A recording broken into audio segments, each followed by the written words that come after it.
ಓ ನಮಃ ಶಿವಾಯ. ನಮಸ್ಕಾರ ಗುರುದೇವ. ರಾಮಲಿಂಗೇಶ್ವರ ದೇವಸ್ಥಾನ ರಾಮತೀರ್ಥ, ಚಿತ್ತಾಪುರ ತಾಲೂಕು, ಕಲಬುರಗಿ ಜಿಲ್ಲೆ.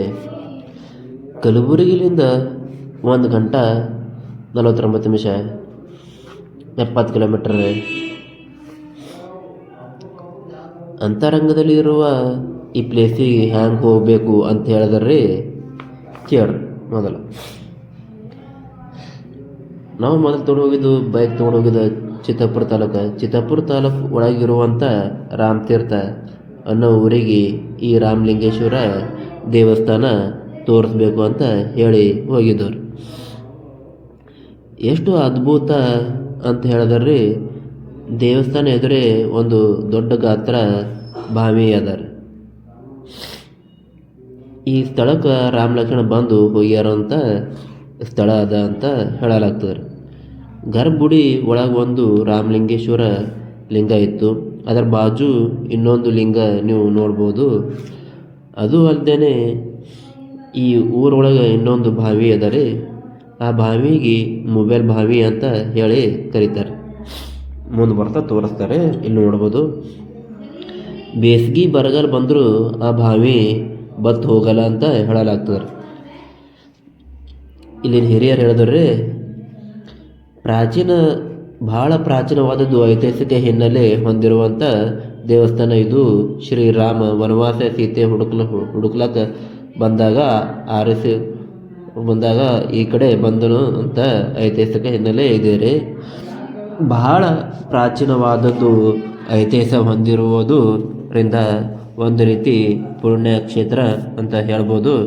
ಯಾಕಂದ್ರೆ ಹಿರಿಯರು ಹೇಳೋಕೆ ಪ್ರಕಾರ ದೇವಸ್ಥಾನದಲ್ಲಿ ಇರುವಂಥ ಲಿಂಗ ಈ ಕಡೆ ಮತ್ತು ಗಂಗಾ ಆ ಕಡೆ ಜಡೆ, ಈ 3 ಐತಿಹಾಸಿಕ ಹಿನ್ನೆಲೆ ಹೇಳ್ಯಾರೆ.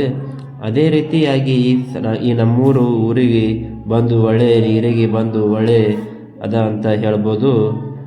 ಸುತ್ತಮುತ್ತ ಕೆಲವೊಂದು ಹಳ್ಳಿಗಳು ನೀರಿನ ತೊಂದರೆ, ಇದರನ್ನು ಭಾಳ ವರ್ಷ ನಾವು ಚಿಕ್ಕವರಿದ್ದಾಗಲೇ ನೀರಿನ ಯಾವುದೇ ಕೊರತೆ ಬಂದಿಲ್ಲ ರೀ. ಮಳೆಗಾಲ ಹೆಚ್ಚಾಯಿತು ಅಂದ್ರೆ ಊರಲ್ಲಿ ಬಾವಿಗಳು ಅಲ್ಲದೆ ಕೆಲವೊಂದು ಕಡೆ ಭೂಮಿಯಿಂದ ನೀರು ಹರಿದು ಬಂದು ಇತಿಹಾಸ ನಮ್ಮೂರ ಅದ ರೀ. ಹಿರಿಯರು ಹೇಳಿದರು,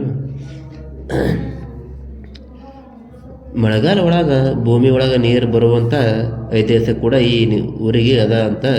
ಇವತ್ತು ನಾನು ನಿಮಗೆ ಕೊಟ್ಟಂಥ ಮಾಹಿತಿ ರಾಮಲಿಂಗೇಶ್ವರ ದೇವಸ್ಥಾನ ಬಗ್ಗೆ ಮಾಹಿತಿ ನಿಮಗೇನು ಇಷ್ಟ ಆಗಿತ್ತು ಅಂದ್ರೆ ಲೈಕ್ ಮಾಡಿ, ಫಾಲೋ ಮಾಡಿ, ಶೇರ್ ಮಾಡಿ, ಸಪೋರ್ಟ್ ಮಾಡಿ. ಇದೇ ರೀತಿ ವಿಡಿಯೋ ನೋಡಿರಿ, ಫಾಲೋ ಮಾಡಿರಿ. ಮೊಬೈಲ್ ಬಾವಿ ಅಂದ್ರೆ ಇದೆ ನೋಡಿರಿ, ಇಲ್ಲಿ ತೋರಿಸ್ತಾರ ಇದೇನು. ಈ ಮೊಬೈಲ್ ಬಾವಿ ಅಂದರೆ ಇದೆ, ನೋಡ್ಬೋದು ನೀವು ಇಲ್ಲಿ. ತುಂಬ ಚೆನ್ನಾಗಿದೆ. ಆ ಕಡೆ ಕೆಳಗಡೆ ನೀರು ಹರ್ಕೊಂಡು ಹೋಗ್ತಾವ್ರಿ.